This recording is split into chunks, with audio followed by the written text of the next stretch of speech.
छदाई माने हाम्रो घिसिङको कसैको पनि माने छैन हाम्रो घिसिङको माने भनेको यो कसको भन्दै थियो मेरो कान्छी बजेको कसको भन्दा थियो यो माने यो चाहिँ हैन यो चाहिँ नत्र हाम्रो घिसिङकोहरुको माने छैन यो हामी घिसिङ बोल्ने ठाउँ यो यो हालसालै अलिक समय अगाडि बोलेको थियो कि हो होला सायद समथिङको हो त्यो मलाई थाहा भएन यो चाहिँ वाइबाहरुको है यो वाइबाको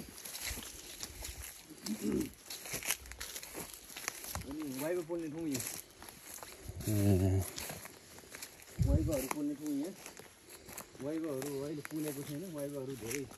भइसक्यो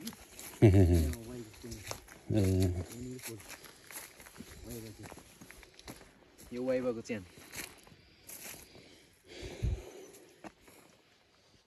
यस्तो छ यो सल्लाहरु पहिला सानो थियो अहिले त यो त ठुलो भइसक्यो खतरा झम्म परेको थियो ऊ पारीबाट त ऊ त्यहाँ माथिबाट त यहाँनिर मान्छे पोलेको सबै देखिने रहेछ पुरै देखिन्छ हो नि यहाँबाट यहाँदेखि यता जाउँ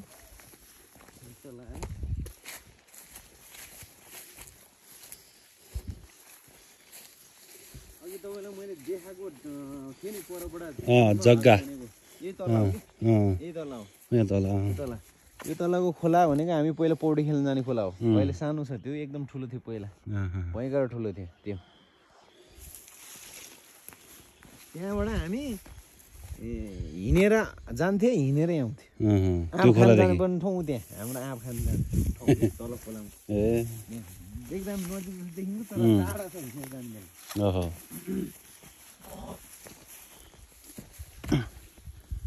आइयामा हुन्छ बाफ्रे जङ्गल डेन्जर रहेछ त यो अब यो सबै यो रुखहरू हाम्रोतिर यो रुखको पैसा आउँछ पैसाको यो मान्छेले घर बनाउनु पनि युज गर्छ यो लास्टै पैसा आउँछ यहाँनिर गुराँसको फुल पनि फुल्या रहेछ यो तल अलिकति यो हो नि ऊ पारी पोडीको चाहिँ हाम्रो त्यो सुनार गाउँ भयो भने भनिहाल्यो अघि मैले तपाईँले सुनार भनेको राईहरू सब राईहरू हो ऊ यो माथिको अलिकति बस्ती छ नि त्यो मगर गाउँ हो यो राई हो त्यो पनि राई हो यता पनि राई छ राई नै राई हो सबैजना अनि यो माथिको छ नि उयो टावर भएको डाँडा त्यो सबै तामाङ हो त्यो सब तामाङ तर हाम्रो यहाँ यो डाँडाबाट त्यो डाँडासम्म पुल हाल्ने चाहिँ कुरा चाहिँ भएको थियो पहिला एकचोटि त्यहाँसम्म होइन तर हाल्नु सकेन त्यो धेरै जान्छ अरे यहाँदेखि त्यहाँसम्म पुल लान त धेरै गाह्रो छ नि तर लाने चाहिँ कुरा एकचोटि चलेको थियो कि यहाँ डाँडादेखि यो च्यानदेखि परसम्म सिधै भनेपछि त आमा यतिसम्म त कति लङ हुन्छ तल होइन त्यही भएर के भन्नु भन्दाखेरि मान्छे कसै मान्छेलाई सुसाइड गर्नु मन लाग्यो भने पुलबाट गएर सुसाइड गरिदियो नजिक हुन्थ्यो नि त नजिक चाहिँ हुन्थ्यो यहाँदेखि त्यहाँसम्म पुल निर्माण गर्न सक्दैन यदि त्यो खालको सम्भव गर्न सक्ने भएको भए होइन अरू ठाउँमा पनि त्यो हुन्थ्यो क्या अनि अर्को च्यान चाहिँ मैले भने नि यो सबै यो सल्लाह हो यो तपाईँले देख्दाखेरि अलिकति मात्र देखाएको छ तर यो पुरा पाठै छ कि ठुलो तपाईँ यो भित्र गयो भने तपाईँ कुनबाट कहाँबाट छिरेर कहाँबाट निस्किनु पर्ने तपाईँले पत्तो पनि पाउँदैन जङ्गल देख्छ त्यो जङ्गल सबै सल्लाह हो हाम्रो दिदीको यो सबै सुनार गाउँ हो मेरो दिदीको गाउँ चाहिँ यहाँबाट देख्नु भएको छ नि पर एउटा अलिअलि देखिरहेको छ नि त्यो रुख जस्तो कि यस्तो देखिरहेको छ नि हो त्यही हो मेरो दिदीको गाउँ दिदी पुगेको त्यहाँ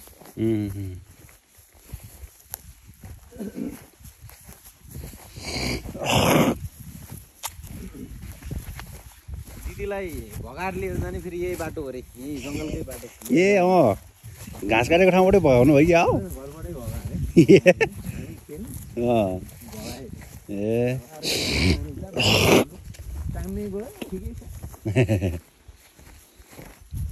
चेलीबेटीहरू अलिकति उमेर भइसम्म बस्ने बेलामा डर पनि लाग्ने हो नि टाइममा गयो आनन्दै भयो जे चाहिँ आफ्नो गरेर खानु भएको छ होइन पहिला यो यहाँ यस्तोमा खरायो धेरै भेट्यो अहिले खरायो छैन छैन मारेरै भ्याइसक्यो डाले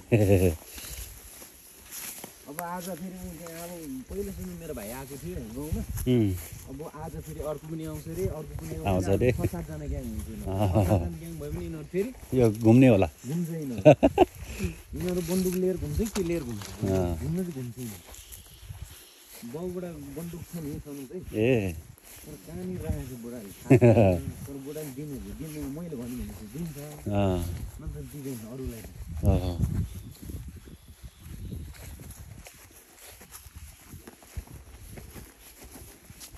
यस्तो छ ठाउँ हाम्रो ठिक रहेछ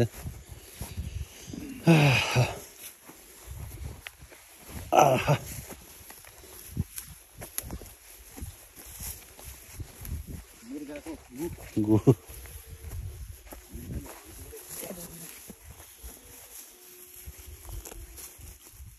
योभन्दा तल एउटा पाठ छ यत्रो ठुलो पाठै छ के पाठ भन्नाले यस्तो यस्तै छ सेम यस्तै छ सम्म छैन त्यो चाहिँ सब मेरो बाजेको मेरो आमा पढेको चाहिँ बाजेको खरपाखा यो पहिला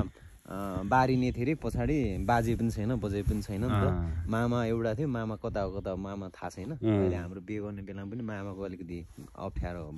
छ मामा एउटा मात्रै आमा भन्दा अगाडि के आमाले नै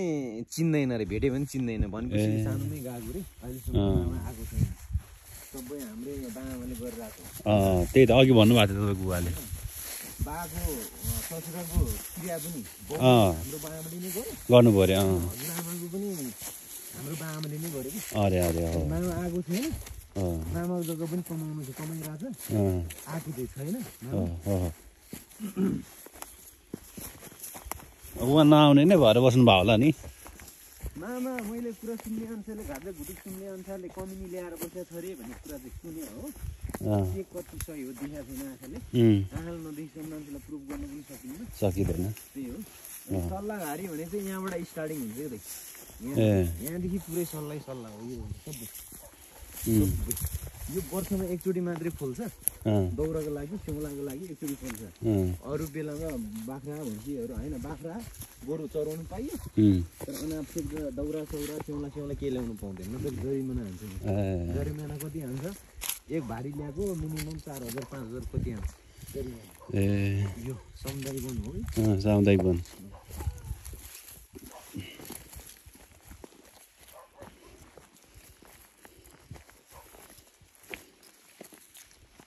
पहिला मैले जमानामा बच्चामा जोतेको बारी यही हो दिनको 350 मा दिनमा जोतेको बारी यो बारी माथि सरले जोड्दिन्छ यो बाजे अहिले बित्नु हो लामा भन्ने थियो कि लामा बाजे नै हो तर गोरुले गाह्रो हुन्छ होला यस्तोमा जोत्नलाई भोलिपर्सि त्यो पानी परेपछि त कमलै हुन्छ पानी परिसकेपछि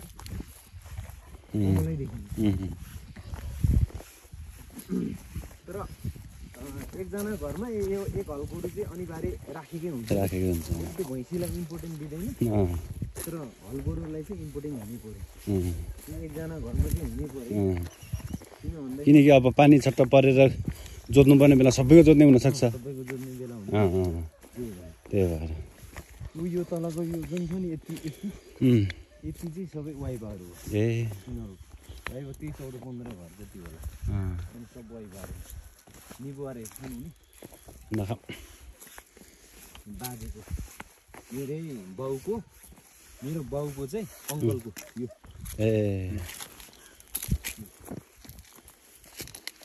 बुढाको छोरी छ 3टा त्यो विक्रमले बिहे गरेको सासू आमाको बाउको हो कि यो विक्रमको सासू आमाको बाउको यिनीहरू छोरा छैन नि त हामी यतैबाट झरेर जाउँ तल अर्को बारी पनि देखाउँछु तपाईँलाई हाम्रो बारी